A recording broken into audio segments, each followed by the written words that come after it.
So mark your calendars for March 19th, 2026. For millions of people, this day marks the start of a brand new year. But what's really fascinating is that it's celebrated through two incredible, deeply connected festivals, Ugadi and Gudi Padwa. We're going to dive into the shared wisdom that ties them together. You know, we have to start right here with this quote, because this one idea, this pairing of bitter and sweet, it's basically the key that unlocks everything we're about to talk about. It's all about accepting life, the whole package, right from day one of the new year. That's right. On the very same day, you have Ugadi, which is a huge celebration in Karnataka, Andhra Pradesh, and Telangana. And then you have Gudi Padwa in Maharashtra. They're happening at the exact same astronomical moment, but as you'll see, they express that moment in beautifully different ways. Okay, let's start with Ugadi. The name itself tells you the whole story. Yuga means era, and Adi means beginning. So it literally translates to the beginning of a new era.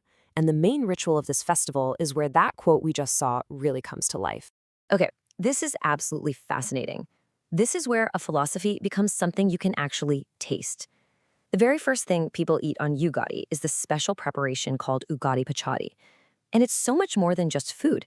It's a statement. Each of these 6 flavors represents a core part of being human. You've got the bitterness of neem for the hard times, the sweetness of jaggery for happiness, the tang of mango for life's little surprises, and so on. So eating this is like an act of acceptance, a promise to face whatever the year throws at you, good or bad. And this whole idea of balancing flavors, it's not just limited to the South. Over in Maharashtra, Gudi Padwa kicks off with a ritual that's almost identical. They eat a mix of bitter neem and sweet jaggery, what's known as bevu bella in Karnataka, to acknowledge that life is always going to be a blend of sorrow and joy. So if they share this really deep core philosophy, why do the celebrations look so different on the surface? Let's dig into how one single root can grow into 2 very unique, beautiful traditions. This slide is a great little snapshot of the differences. With Gudi Padwa, the most iconic symbol is the gudi itself, this decorated staff raised outside the house. For Ugadi, it's the beautiful mango leaf decorations, the torana, over the doorway. The main event in Maharashtra is raising that gudi, but in the Deccan South, it's all about the public reading of the astrological almanac, the panchanga. And of course, even the big festive meals are different, from shikand puri to pulihora. But for all those differences, they both spring from the exact same point in time, Chaitra Shukla Pratipada, the very first day of the month of Chaitra. And this day is packed with meaning. It's tied to the start of the Shalivahana calendar era way back in 78 CE, it lines up with the spring equinox in the start of a new farming season, and it's even believed to be the day Lord Brahma started creating the entire universe.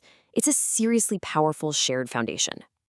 All right, now let's zoom in on those rituals, because this is where you can really see the unique personality of each festival start to shine through. The Gadi is just an incredible symbol.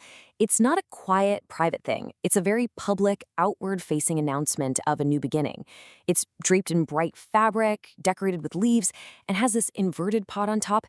It's like a flag of victory and hope. A lot of people connect it to the victorious military campaigns of Chhatrapati Shivaji, so it really carries this feeling of collective strength and celebration. And then you have Ugadi's main public ritual, the Panchanga Saranam, and it has a totally different vibe. It's more introspective. The whole community gathers at the temple to listen as the priest reads out the astrological forecast for the coming year. We're talking predictions for everything from the monsoons to politics. It's all about looking inward and getting prepared for the future by understanding the cosmic rhythms. And speaking of cosmic rhythms, let's pivot from these timeless traditions to the specific energy of the year we're actually looking at, 2026. Because according to Vedic astrology, every single year has its own unique flavor, its own theme. So what's the story for this particular new year? What's the core lesson or challenge that's written in the stars for us, starting in 2026? Well, here it is. The year is named Parabhava Samvatsaram.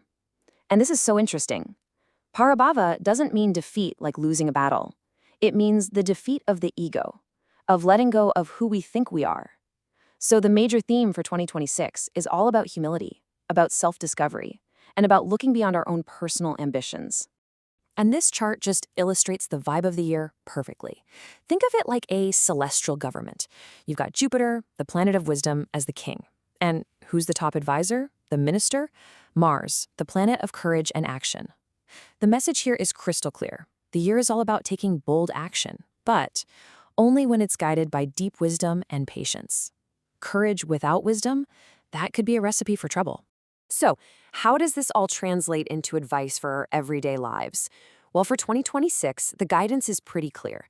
Practice what you might call strategic humility. Let your work do the talking for you. When it comes to spiritual practice, think consistency over intensity. Invest in real knowledge, the kind that helps people.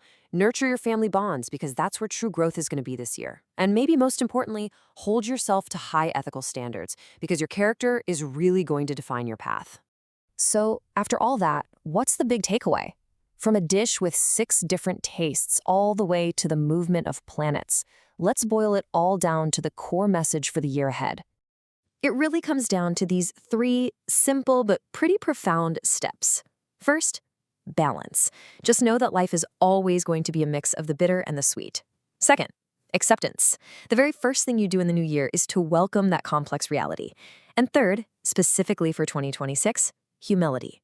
Real growth isn't going to come from puffing out your chest, but from letting go of the ego. And that brings us right back to where we started, doesn't it? Both Ugadi and Gudi Padwa, in their own unique ways, are asking us to start the new year with our eyes wide open to all of life's flavors. So the real question for all of us is, how are you going to get ready to taste both the bitterness and the sweetness that are definitely coming your way?